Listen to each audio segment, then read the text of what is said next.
오늘 우리에게 주신 하나님의 말씀은 신약성경 마가복음 11장 25절 말씀입니다. 마가복음 11장 25절 말씀 다 찾았으면 아멘. 우리 함께 한 목소리 읽겠습니다. 시작.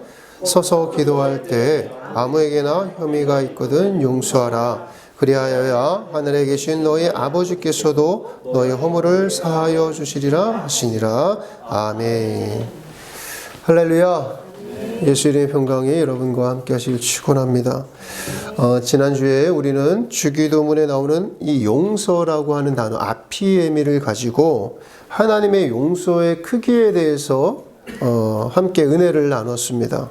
이 아피에미라고 하는 단어는 일반적으로 용서하다라고 번역은 되지만 그 구체적인 뜻이 뭐라고 했죠?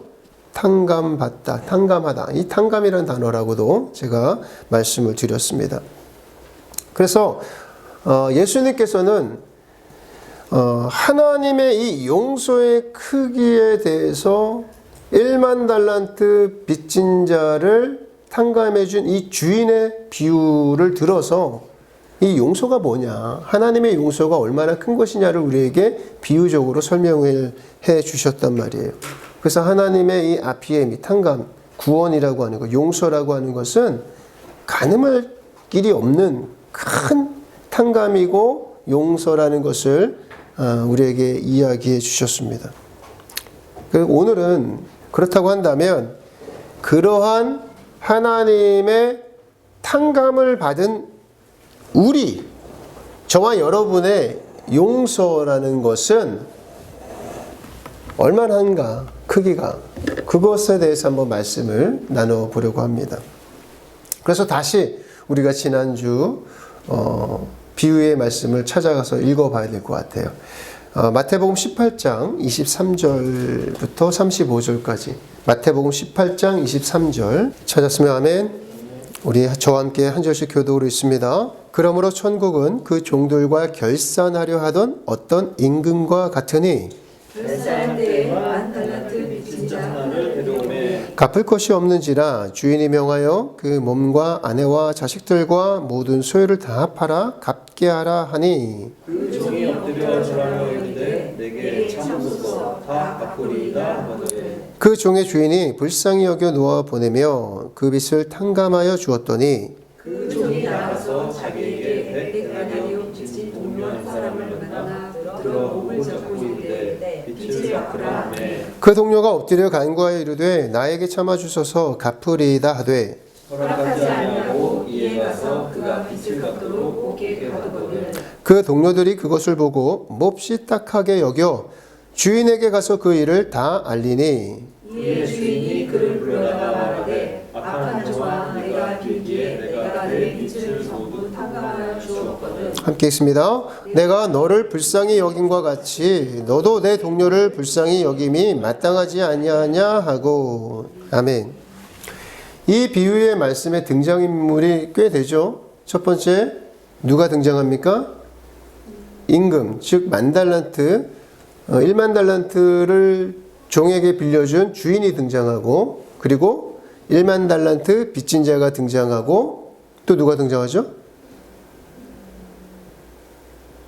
100데나리온 빚진 자가 등장하고, 그리고 그것을 본 주변 동료들이 있죠. 그래서 이 네 종류의 인물들이 등장을 합니다. 여러분 여기서 누구와 같습니까? 여러분은 이 비유 속 등장인물 중에 누구인 것 같아요? 1만 달란트 빌려준 주인입니까? 아니면 빌린 자입니까? 100데나리온 빚진 자? 응? 아니면 동료들? 주변에서 고자질하는 동료들? 누굴까? 동료인 것 같기도 하고, 또 어떤 입장에서는 내가 돈을 빌려준 입장도 있었을 거예요. 채권자와 채무자의 입장이었다면 서로가 다 될 겁니다. 근데 예수님께서 우리에게 이 비유를 말씀해 주실 때 이 비유의 말씀 속에 등장하는 인물 중에서 너희는 누구냐라고 했을 때는 1만 달란트 빚진 자가 너희다라고 말씀하셨겠죠. 아무래도 너희는 그러한 은혜를 받은 자야. 즉 1만 달란트 빚진 큰 기쁨을 맛본 자가 우리란 말이에요. 그런데 1만 달란트를 탕감받고 나서 야, 아무것도 없구나. 니네 갚을 능력이 없다. 임금은 그걸 봤단 말이에요, 주인은. 그래서 빌고 비니까 그래, 내가 없는 것으로 RPM이 해줄게. 탕감해줄게. 그래서 탕감을 했어요. 그리고 우리는 얼마나 기뻤습니까? 우리가 예수를 만났을 때, 구원받았을 때 얼마나 기뻤냐는 거예요. 그 기쁨을 갖고, 그 감격을 갖고 찬양하고 예배하는 게 이 예배잖아요. 그리고 나서 그 기쁨을 가지고 우리는 교회 문 밖으로 나갑니다. 나가자마자 현실에서 누구와 맞닥뜨렸어요? 나에게 100데나리온 빚진 친구를 만나게 되는 거예요. 만나지 말았어야 되는데 만났어요. 이 감격을 좀 더 유지했어야 되는데 근데 나가자마자 시험이 드네. 나에게 100데나리온 빚진 친구를 만나게 되는 거예요. 그래서 우리는 깜빡합니다. 무엇을요? 내가 1만 달란트 빚진 것을 탕감받은 주인공이라는 이 감격과 은혜를 뭐하고 바꿔 먹었습니까? 100데나리온과 바꿔 먹어버린 거예요. 그리고 나에게 100데나리온 빚진 자의 멱살을 잡고 따지며 갚으라고 빚독촉을 합니다. 그러자 그도 똑같이 말하죠. 좀만 기다려줘. 내가 갚을게. 그랬더니 이 1만 달란트 탕감받은 그 자, 즉 우리는 어떻게 행동합니까? 그 한시도 못 참고 그것을 빚독촉을 하다가 내가 한 번 속지 두 번 속냐? 당장에 갚아라. 갚을 능력이 없네? 너 고소. 그래서 경찰서를 데려가고 감옥에 집어넣습니다. 이게 다 누구라고요? 우리라. 1만 달란트 빚을 탕감받은 그 감격과 기쁨과 그 환희를 가지고 있는 채 밖에 나갔더니 현실에서는 우리가 현실이라는 것을 내가 목도하고 직접 부딪히니까 갑자기 그 받은 은혜를 싸그리 현실과 맞바꿔버리는 수준이 바로 우리라는 거예요. 하늘아버지의 그 크기를 가늠할 수 없는 구원의 은혜, 죄의 용서를 받아서 하나님의 자녀가 되는 그 긍휼의 은혜를 받았음에도 불구하고 우리는 지금 어떻게 살고 있느냐? 오늘날 21세기에 저와 여러분에게 주시는 하나님의 말씀인 거예요. 너희는 지금 어떻게 살고 있느냐? 우리가 진지하게 나 자신을 돌아보아야 하지 않을까 싶습니다. 예수를 믿는다고 그리고 교회에 나간다고 목사요, 장로요, 집사요 타이틀은 갖고 있는데 그래서 은혜도 알고 감격도 알고 막연하게나마 내가 아는 것 같은데 우리의 삶의 현실에서 나의 삶을 언제나 하나님의 은혜는 세상 속으로 가져가지 않고 언제나 하나님의 은혜는 교회 안에서만 작동하는 그런 삶을 살고 있지 않냐는 겁니다. 세상에 나가서는 이웃을 무시하고 모욕하고 원망합니다. 우리의 용서의 크기라고 한다는 것은 매우 협소하고 그리고 형편이 없죠. 옹졸합니다. 받은 은혜는 이따만한데 우리가 주고자 하는 사랑, 용서는 너무나도 먼지 같아요. 그러한 것을 지금 오늘 비유의 말씀을 통해서 우리를 보게 하는 거 아닌가 싶어요. 우리의 용서의 크기. 하나님 아버지께서는 지금 우리에게 내가 너희를 이렇게 용서해서 내가 너희를 자녀 삼았다. 너희는 이제 나의 자녀로서 살아가야 되는데 너희의 모습을 지금 보아라. 그리고 너희는 기억하여라. 너희는 갚을 길 없는 그 빚을 나에게 탕감받은 자녀라는 것. 그것을 기억하라는 거예요. 그래서 내가 너를 불쌍히 여김과 같이 너도 내 친구를, 내 동료를, 내 이웃을 불쌍히 여김이 마땅하지 않겠냐라고 하시는 예수님의 이 말씀, 하나님의 말씀을 우리는 잊지 말아야 할 것입니다. 그래서 예수님은 우리에게 오늘 마가복음 본문 11장 25절에서 이렇게 말씀하신 거예요. 우리 마가복음 11장 25절 다시 한번 찾아봅시다. 함께 읽습니다. 서서 기도할 때에 아무에게나 혐의가 있거든 용서하라. 그리하여야 하늘에 계신 너희 아버지께서도 너희 허물을 사하여 주시리라 하시니라. 용서라는 것은 하나님만이 주실 수 있는 엄청난 축복이잖아요. 그렇기 때문에 하나님의 용서를 경험한 사람이 하나님께 감사한 마음이 있다고 한다면 먼저 가서 너에게 혐의가 있는 자 그 이웃부터 용서하라고 지금 이 본문이 우리에게 말씀하고 있는 것 아닙니까? 그런데 우리는 용서하기 싫으니까 용서를 해야만 하는 상황이 생기게 되면 우리는 어떻게 하냐? 멱살을 잡고 끌고 가든가. 근데 그 수준은 아닌 것 같아. 그 수준은 아닌데 그거보다 조금 높은데 어떻게 하냐? 그냥 적당히 넘어가려고 합니다. 대개 우리 신앙인들이라고 하는 것, 오늘 신앙인들이라고 하는 사람들은 우리는, 저를 포함해서 우리는 적당히 현실과 타협하면서 살아가잖아요. 신앙과 내 현실에서의 문제가 부딪혔을 때, 충돌할 때 우리는 적당히 타협하며 넘어갑니다. 그러면서 하나님과의 관계를 내가 편한 쪽으로 적당히 끌고 가서 하나님이 내 뜻을 안 따라준다고 오히려 하나님께 원망을 합니다. 사실 용서하라는 것은 내가 피해자인 거잖아요. 피해자인 나보고 하나님께서는 가해자를 용서하라고 하는 경우가 있단 말이에요. 말이 안 된단 말이에요. 억울한 건 난데 내가 그 사람으로부터 빚을 못 받아서 억울한 건 난데 내가 받을 빚이 있는데 왜 하나님은 저 사람을 용서하라고 말씀하시는지 아버지 이건 말이 안 되잖아요. 납득이 안 됩니다 라고 얘기해요. 그러면서 왜 내 편 안 들어주시고 저 사람 편을 들어주십니까? 그러면서 울며 불며 떼쓰며 내 편 들어달라고 하나님께 우리는 투정을 부립니다. 그게 기도의 모습으로 나타나죠. 그런데 오늘 본문은 우리에게 무엇을, 어떠한 지혜를 주시고 하나님의 자녀에게 어떠한 하나님의 축복을 받을 수 있는 비밀의 통로를 열어주신데 그게 뭐냐?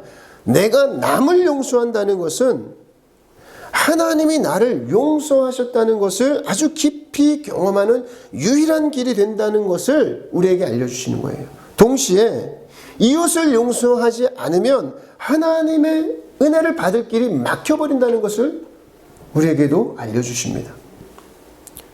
그래서 예수님은 또 이렇게 말씀하세요. 마태복음 6장 14절 15절입니다. 우리 한 목소리 읽겠습니다. 너희가 사람의 잘못을 용서하면 너희 하늘 아버지께서도 너희 잘못을 용서하시려니와 너희가 사람의 잘못을 용서하지 아니하면 너희 아버지께서도 너희 잘못을 용서하지 아니하시리라. 아멘. 하나님 아버지의 용서를 받는 비결이 뭐라고요? 내가 다른 사람을 용서하는 거예요. 내가 다른 사람을 용서하지 않으면 하늘 아버지께서도 나의 잘못을 용서하지 않으시겠다고 말씀하고 있어요. 그런데 이 말씀이 언제 나오느냐? 예수님께서 제자들에게 주기도문을 가르쳐 주시고 난 다음 바로 나오는 말씀이에요. 우리가 이웃의 잘못을 용서하면 하늘 아버지께서도 우리의 잘못을 용서하시겠지만, 너의 잘못을 용서하시겠지만, 우리가 이웃의 잘못을 용서하지 않으면 하늘 아버지께서도 우리의 잘못을 용서하지 않겠다고 하시는 굉장히 무서운 말씀이기도 한 거예요, 이게. 굉장히 심각한 문제 아닙니까? 왜 우리에게 이 문제가 심각합니까? 내가 이웃을 용서하지 않으면 하나님이 나를 용서하지 않겠다. 이거 굉장히 심각한 거잖아요. 근데 뭐가 심각하느냐? 왜 우리에게 이게 직접적인 심각성을 부여하느냐? 우리는 사실 용서할 마음이 없어요. 나는 이웃의 잘못을 용서할 마음이 사실 눈꽃만큼도 없어. 그게 문제예요, 이게. 용서하고 싶지 않다라고 하는 것이 더 솔직한 마음일 거예요. 내가 저 녀석을 왜 용서해? 그래서 하나님께 우리는 뭐라고 변명을 하냐? 하나님은 신이니까 원수를 용서할 수 있지만 우리는 인간 아닙니까? 어떻게 인간이 원수를 용서합니까? 말도 안 됩니다. 그렇죠. 용서라는 것은 어렵습니다. 저도 성격이 있어서 용서 잘 못합니다. 그냥 싸워버리지. 그냥 문제가 생기면 부딪혀버립니다. 그리고 싸운 다음에 그놈이 나한테 사과하러 올 때까지 저는 기다립니다. 되게 우리가 그래. 용서는 참으로 어렵습니다. 왜냐? 먼저 내 마음이 동요하지 않아요. 내 자존심이 허락하지 않습니다. 특히 나에게 해를 끼친 사람에겐 더욱더 그렇습니다. 그래서 이 C.S. 루이스는 용서를 뭐라고 했냐? 용서는 감정의 문제가 아니라 의지의 문제라고 말했습니다. 이게 무슨 말이냐? 내가 해야 되겠다. 내 의지를 발휘해서 용서라는 것을 시행해야 된다는 거예요. 그가 제안하는 방법이 뭐냐? 용서가 어렵다는 걸 봐서 그가 제안하는 방법이 원수를 사랑한다고 치고 행동하면 놀라운 하나님의 기적을 경험한다는 거예요. 첫 번째로 용서한다. 그에게 가가지고 내가 당신을 용서하겠어. 이게 못하잖아요. 근데 그의 마음으로 내가 그 사람을 용서한다 치고 내 마음에서 먼저 용서를 그런다 치고 하면 먼저 그 놀라운 변화가 누구에게서부터 시작이 되냐? 나에게서 시작이 된다는 거예요. 나에게서. 나에게 해를 끼친 사람을 용서하는 것이 쉽지 않지만 하나님의 말씀이니까 내가 한번 순종해 보겠다고 하고 그를 용서한다 치고 내가 삶의 자세, 마음 자세를 바꾸면 그 다음부터 바로 작동되는 게 뭐냐면 내 원수에 대한 나의 마음과 감정이 달라진다는 거예요. 그리고 결국 행동이 달라진다는 거예요. 이것이 내 의지의 부분이라는 거예요. 그렇게 힘들게라도 하라는 거예요. 그래서 루이스는 이 용서는 감정이 아니라 의지의 문제라고 말했던 겁니다. 저는 좀 공감이 되더라고요. 이 문제에 대해서. 그래서 예수님께서도 우리에게 이런 말씀을 하셨어요. 또 한 가지 말씀을. 마태복음 16장 19절입니다. 굉장히 중요한 말씀이거든요. 베드로에게 주신 말씀이신데 저와 여러분에게도 동일하게 적용되는 말씀이에요. 함께 읽습니다. 시작. 내가 천국 열쇠를 내게 주리니 내가 땅에서 무엇이든지 매면 하늘에서도 매일 것이요 내가 땅에서 무엇이든지 풀면 하늘에서도 풀리리라 하시고. 아멘. 우리가 땅에서 무엇이든지 묶어버리면 하늘에서도 묶인다는 거예요. 그리고 내가 땅에서 무엇이든지 풀면 하늘에서도 풀린다는 거예요. 우리가 원한을 가지고 기도를 하면 하늘에서도 원한을 가지고 우리의 기도를 막아버리겠다는 거예요. 근데 우리가 용서의 기도를 하고 마음을 풀고 기도를 하면 하늘에서도 하나님 아버지께서 나의 잘못을 풀어주시겠다는 거예요. 놀랍지 않습니까? 이 말씀이 왜 놀라운 말씀이냐? 이 말씀은 우리가 이웃을 용서하고 기도를 하면 하나님 아버지께서 우리의 기도를 100% 들어주신다는 거 아니겠습니까? 그러지 않아요? 이게 굉장히 놀라운 축복의 말씀인 거예요. 너희가 용서하고 풀고 기도하면 하늘에서도 풀린다. 바로 풀린다. 그러니까 혐의가 있으면 이웃에 대한 누군가가 혐의가 있으면 가서 먼저 풀고 와라. 그것이 너희가 축복받는 길이다라고 말씀해 주시는 거예요. 이 말씀은 우리 크리스천들에게 하나님의 자녀들에게 해당되는 거예요. 우리는 하나님께는 용서를 우리가 잘 빌죠. 그리고 잘 구합니다. 감사합니다. 하나님께 정말 잘해요. 근데 눈에 보이지 않는 그 하나님께는 손들고 찬양도 하고 저도 그래요. 그리고 아멘하고 할렐루야하고 정말 잘한단 말이에요. 거룩하고. 근데 내 눈에 보이는 이웃에게는 인색해요. 매정합니다. 한치의 오차도 허용하지 않고 내 기준에 빗나가면 그를 정죄합니다. 그러나 우리가 기억해야 될 것은 우리가 1만 달란트 빚을 탕감받은 자로서 임금이신 주인 하나님의 신 아버지의 입장에서 우리를 봤을 때, 나를 봤을 때 나는 너무나도 빈틈이 많고 나 스스로가 내 기준을 허무뜨리면서 온갖 변명을 해대는 나를 그래도 품어주시고 용서해 주신 아버지를 보게 됩니다. 우리가 예수 그리스도를 통해서 나의 아버지가 되신 하늘 아버지께 정말 그분의 축복과 영적 권세와 그리고 이 땅에서 사는 동안 모든 필요한 것을 그분으로부터 공급받아서 행복하게 살아야 되는데, 그러기 위해서 우리가 할 수 있는 것은, 유일한 것은 그분의 말씀을 믿고 따르는 길밖에 없잖아요. 그런데 그분께서 뭐라고 말씀하시냐? 풀고 와라는 거예요. 예배 드리기 전에 풀고 오고 기도하기 전에 풀고 와라. 왜 풀고 오라고 말씀하실까요? 묶이니까.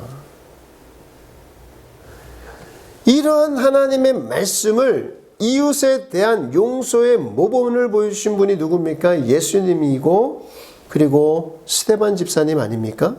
예수님은 누구십니까? 하나님의 본체시잖아요. 하나님이신 그분이 십자가에 달려 죽으면서 누구를 용서합니까? 당신을 십자가에 달려 죽게 한 그들을 용서합니다. 아버지께 그들을 용서해달라고 기도하시는 거예요. 누가복음 23장 찾아봅시다. 누가복음 23장 34절 함께 있습니다. 시작. 이에 예수께서 이르시되 아버지 저들을 사하여 주옵소서. 자기들이 하는 것을 알지 못함이니이다 하시더라. 그들이 그의 옷을 나눠 제비 뽑을세. 아멘. 예수님은 제자들에게 너희들이 먼저 가서 혐의를 풀고 용서하고 와라. 그래야 하늘아버지께서도 너희의 죄를 용서해 주신다 말씀하셨어요. 근데 말씀하신 것으로 끝난 것이 아니라 예수님은 그것을 제자들에게 삶의 마지막 순간에 보여주셨단 말이에요. 우리 신앙인들의 문제는 뭡니까? 말만 잘한다는 거 아니에요. 그죠? 그런데 예수님은 말만 잘하는 것이 중요한 게 아니라 그렇게 사는 거에 중요한 거야 라고 말씀하고 있어요. 저들을 용서해 주십시오. 저들이 지금 자기들이 하는 짓이 뭔지를 알면은 저들이 저렇게 하겠습니까, 아버지? 아마 못할 겁니다. 그런데 저들이 이것을 하는 것은 저들이 알지 못하니까 하는 것 아니겠습니까? 아버지, 용서해 주십시오. 그렇게 기도하신 거예요. 삶의 마지막 순간에 원망이 아니라 용서의 기도를 하신 거예요. 근데 예수님뿐만 아니라 예수님의 또한 제자인 스데반 집사님도 예수 이름을 전하면서 잡혔어요. 그런데 마지막에 어떤 죽음을 맞이합니까? 돌에 맞아 죽는 죽음을 맞이합니다. 생각만 해도 끔찍해요. 돌에 맞아 죽는 거. 사도행전 7장 60절로 가봅시다. 사도행전 7장 60절 함께 읽습니다. 시작. 무릎을 꿇고 크게 불러 이르되 주여 이 죄를 그들에게 돌리지 마옵소서. 이 말을 하고 자니라. 아멘. 예수님, 하나님 아버지, 이 죄를 저들에게 돌리지 마옵소서. 예수님과 똑같은 기도 아닙니까? 저들이 알지 못해서 그런 것 아닙니까? 예수님이 누군지 모르고 저들이, 그러니까 저들이 알지 못해서 저를 죽이려고 하는데 저 죄를 그들에게 돌리지 말아 주시옵소서. 이러한 모범을 보여주신 예수님과 스데반 집사님, 그리고 물론 12사도들도 다 이렇게 삶을 살았겠죠. 우리가 마음에 억울해하는 어떤 혐의가 있든지 갈등이 있든지 그러면 기도응답 받기가 참 어려워요. 왜 그렇습니까? 그렇게 기도하면 기도가 제대로 되지 않기 때문에 그래요. 그럴 때 기도하면 어떤 기도만 나옵니까? 신세한탄 기도밖에 나오지 않잖아요. 또 기도하지 않으면, 용서하지 않으면, 혐의를 풀지 않으면 마음의 상태가 평안하지 않습니다. 나하고 감정이 있는 사람이 생겨버리며 갈등 있는 사람이 생겨버리게 되면은 밥 먹을 때도 그 사람 생각나고, 특히 가장 곤욕스러울 때가 언제입니까? 잠자기 전에 그 사건 생각나면은 잠 못 자잖아요. 그러니까 마음의 평안을 잃어버리는 거예요. 하나님이 우리를 용서하신 용서의 크기만큼 용서하는 것은 쉽지 않습니다. 분명히 쉬운 것은 아닙니다. 그래서 루이스는 용서란 감정의 문제가 아니라 의지의 문제다라고 이야기한 겁니다. 그것이 쉽지 않기 때문에 예수님은 우리에게 뭐라고 말씀하셨습니까? 성령을 받으라라고 말씀하신 거예요. 성령이 함께 하실 때 우리는 용서하라고 하는 하나님의 말씀에 순종할 수 있는 능력이 생기는 것이고, 예수님처럼 스데반 집사님처럼 그들을 긍휼히 여길 수 있는 심령이 생기는 거예요. 지금 내가 살기 위해서 생명 대신 예수 이름을 부르는 것처럼 내가 살기 위해서라도 이웃을 용서해야 나에게 하나님의 영광과 축복이 넘치는 삶을 살 수 있게 된다고 오늘 하나님께서는, 예수님께서는 우리에게 말씀을 통해서 가르쳐주고 계신 겁니다. 그 평안과 기쁨을 맛보라는 거예요. 하나님이 나와 함께 하시는 그 기쁨을 맛보라는 거예요. 여러분, 천국이 어디입니까? 죽어서 가는 곳이 천국입니까? 아니죠. 죽어서 하늘에 갔는데 하나님이 안 계시면 그곳은 천국이 아닙니다. 하나님과 함께 계신 곳이 천국인 거예요. 만약에 여러분이 생각하는 지옥이 하나님이 거기 계시고 예수님이 거기 계시면 그곳이 천국인 거예요. 오늘날 여러분이 이 땅에서 삶을 사는데 내가 죽어서 가야 되는 천국도 천국이지만 여러분이 이 땅에서 하나님과 동행하면 여러분의 삶은 천국으로 바뀌는 겁니다.